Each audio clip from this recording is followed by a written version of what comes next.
Bonjour chers jeunes, bonjour chers lycéens, bienvenue pour ce cours de terminale, cours d'histoire de terminale sur la question israélo-palestinienne. Alors, vous avez écrit sur le tableau la décolonisation au Proche-Orient, la question palestinienne et les relations israélo-arabes. Comme vous savez, c'est un sujet qui ne cesse de faire la une des médias, encore récemment, encore ces jours-ci. La tension est à son maximum entre Israéliens et Palestiniens. Nous allons essayer de comprendre cette question qui, il faut le reconnaître, est complexe, riche, passionnante. Je vais d'abord aborder la question par le point de vue religieux, parce qu'on ne peut rien comprendre à la question israélo-palestinienne si on ne revient pas aux origines, et un historien est toujours à la recherche de l'origine historique d'un problème. En terminale, c'est l'histoire contemporaine, mais de toutes les questions d'histoire contemporaine que vous avez au programme, je crois que s'il y en a bien une, c'est peut-être la seule, mais c'est surtout celle-là, qui a des origines lointaines et des origines qui sont religieuses. Donc, origine religieuse de cette problématique.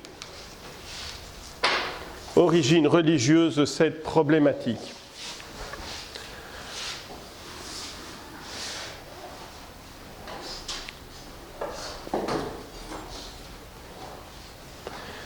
Et pour rentrer dans ces origines religieuses de cette problématique, nous pouvons partir de la question actuelle de Jérusalem. Jérusalem, ville sainte pour les trois religions monothéistes. Jérusalem, ville sainte pour les trois religions monothéistes. Qui peut nous rappeler quelles sont les trois religions monothéistes? Oui? L'islam, le christianisme et le judaïsme. Vous nous les avez donnés en ordre chronologique inverse. La première religion monothéiste qui est apparue dans l'histoire, c'est laquelle? C'est le judaïsme, bien sûr. Donc le judaïsme. Deuxième, le christianisme. Troisième, l'islam. Ces trois religions se réclament d'une figure historique majeure. Celui que l'on appelle le père des croyants, qui est considéré comme le père des croyants monothéistes, le premier monothéiste. Personne ne voit le premier monothéiste, le père des croyants. En français, ça commence par la lettre A, en arabe par la lettre I. Oui? Abraham, merci. Abraham. Tout se joue à partir de lui.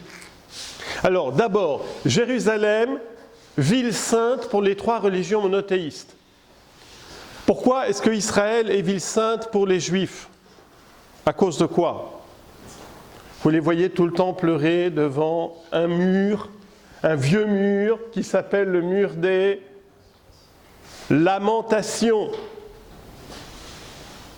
Le lieu le plus saint pour les Juifs, c'est le mur des Lamentations, qui se trouve sur le côté de l'esplanade du temple de Jérusalem. Donc, pour le judaïsme, le lieu le plus sacré, c'était, je dis bien c'était, le temple de Jérusalem. Le temple de Jérusalem. Est-ce qu'il existe encore le temple de Jérusalem? Non. Il a été détruit en 70 après Jésus-Christ par les Romains. Qu'est-ce qu'il y a sur le temple de Jérusalem? Sur le lieu du temple, c'est une grande église, c'est une mosquée, c'est quoi? Quand vous avez cherché une photo de Jérusalem, toutes les photos de Jérusalem, elles vous montrent un dôme doré, brillant. Il y a deux mosquées à Jérusalem. Il y a la mosquée du Dôme, et la mosquée El-Aqsa, la mosquée éloignée, El-Aqsa.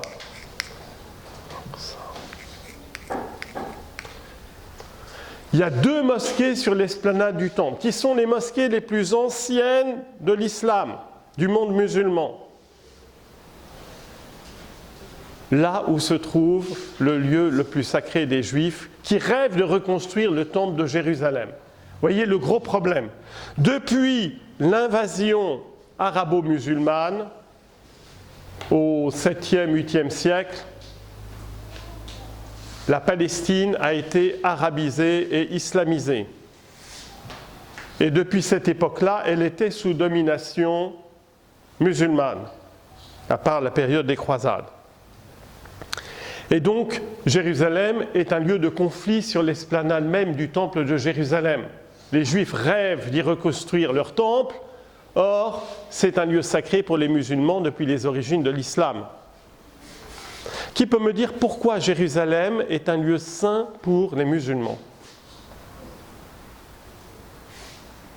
Parce que le pèlerinage, il se fait où? La première ville sainte des musulmans, c'est quoi? La Mecque, bien sûr. Ensuite, la ville du prophète, Médine. Donc les pèlerins, ils vont tous d'abord à Jérusalem et souvent ils vont passer aussi à Médine. 3e lieu saint. Donc Jérusalem, c'est le 3e lieu saint de l'islam. À cause de quoi?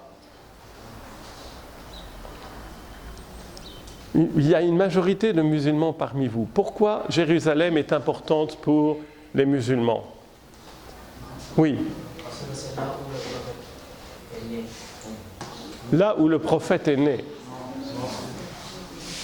Si vous faites naître le prophète à Jérusalem, vous allez créer encore un autre problème. Il y a assez de problèmes comme ça. Oui.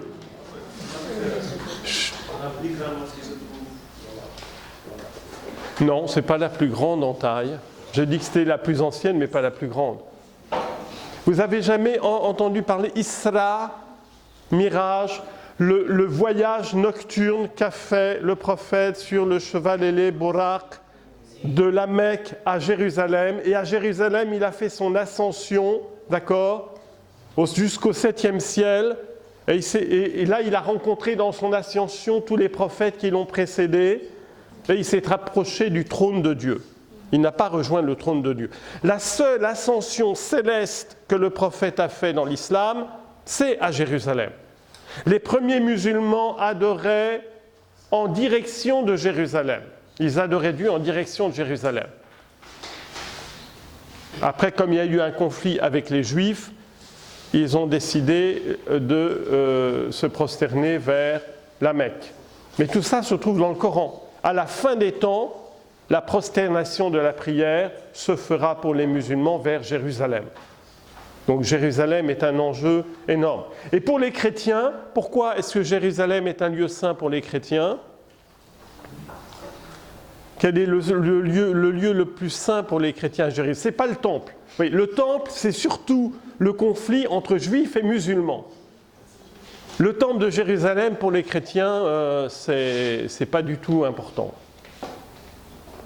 Le Saint-Sépulcre, la basilique du Saint-Sépulcre, là où vous avez le tombeau du Christ, là où il est mort et ressuscité. C'est le lieu sacré numéro 1 pour les chrétiens. Depuis 2000 ans, Jérusalem est le lieu le plus sacré des chrétiens parce qu'il y a là le tombeau de Jésus, là où il a été enseveli et là où il est ressuscité. D'accord? Bien. C'est pour ça que dans toute cette question Israël-Palestine, la décision de l'ONU dès le début, c'était que Jérusalem ait un statut international, qu'elle soit ouverte à tous les croyants et qu'elle soit la capitale ni d'Israël ni de la Palestine, mais qu'elle ait un statut international. Alors que vous savez que les Juifs la revendiquent comme capitale d'Israël et ils l'ont proclamée comme telle, les États-Unis ont suivi et quelques autres pays, ce qui accroît évidemment les problèmes. Alors, j'ai dit que l'origine lointaine du conflit, c'est la question d'Abraham. il y a un proverbe africain qui dit « Il n'y a pas de conflit plus grave, plus dur entre personnes que quand vous avez le même père mais que vous n'avez pas la même mère. »